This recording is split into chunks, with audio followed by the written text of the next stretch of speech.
Well, this is a big week for vaccinations in Oregon. So here are three things happening. Number one, today seniors 80 years and older become eligible to get the vaccine. Number two, inmates in Oregon's prisons will start receiving vaccines this week after a judge's ruling. And number three, also starting this week, the feds will send 1 million COVID doses a week to pharmacies around the country. We're going to dive into what we know on all of that. So let's start with seniors. Absolutely. At noon today, the sign-up system opens and seniors in the eligible age group can make appointments to get a shot. But during this first week, you should know there are a limited number of spots. Bryant Clerkley is live now with details on how to sign up. Good morning, Bryant. Good morning, Brenda. And there's around 168,000 people in Oregon that are 80 or older that will qualify for this, but only around 3% will get these first appointments because of the supply. But don't rush online too early this morning because the system is only accepting the new age group at noon today. And you can use the automated scheduling tool on the Oregon Health Authority's COVID page. It's at covidvaccineoregon.gov. Click that white thing in the orange circle and it will take you through a series of questions. But eventually, if there are times available, you will get a reservation. You can also call 211 and ask to be transferred to the reservation call center. Also, Monday at noon, Oregon launches a new tool on its coronavirus website called Get Vaccinated Oregon. It's available in 11 different languages. It will allow you to figure out if you're eligible and sign up for email or text alerts about vaccine events in your area.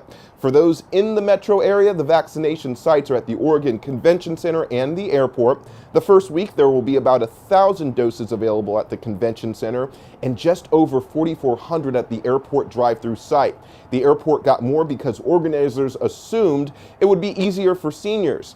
Governor Kate Brown has thanked senior citizens for their patience.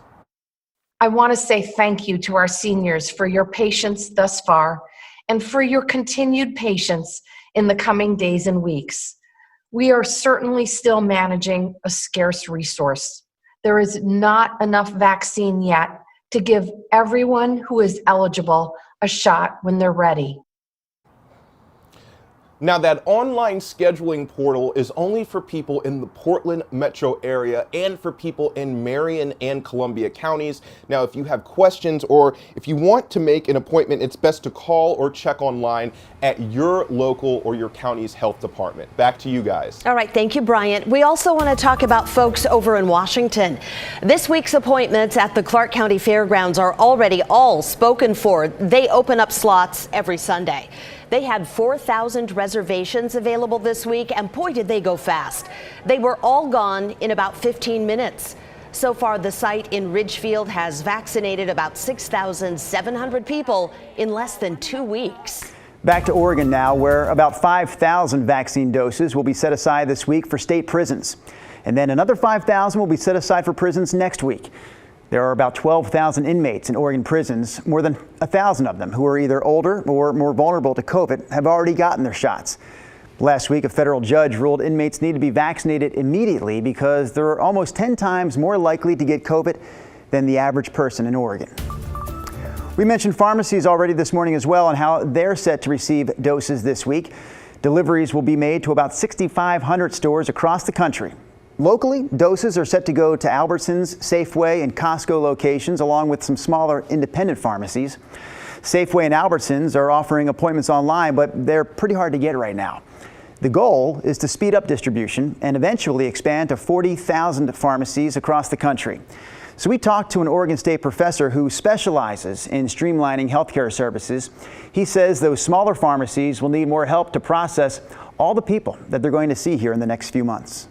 They're doubling the amount of work for people without doubling the amount of help. Additional manpower is always helpful. Like I can't administer a vaccine, right, but I will certainly help in documenting data. He's pushing for volunteers or extra staff to help with administrative work so pharmacists can focus on their regular patients and getting people vaccinated.